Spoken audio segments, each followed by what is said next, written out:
So yun nga mga babe, papunta na ako sa lapasan para mag-abang ng tricycle kasi pupunta na kami ngayon ng school.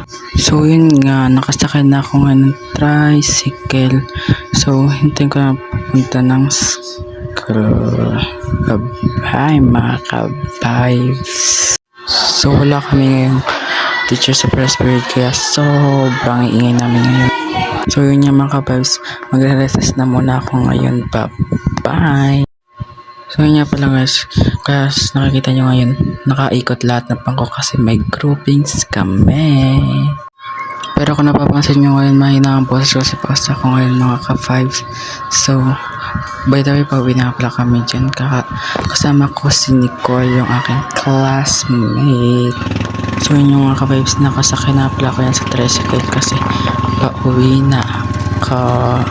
So, update ko na kay mamaya pagka nakababa na ako. Bye-bye! So, dito na pala ako ngayon. Malapit na ako sa bahay namin. So, dito na tatapos ang aking mini vlog. Bye-bye!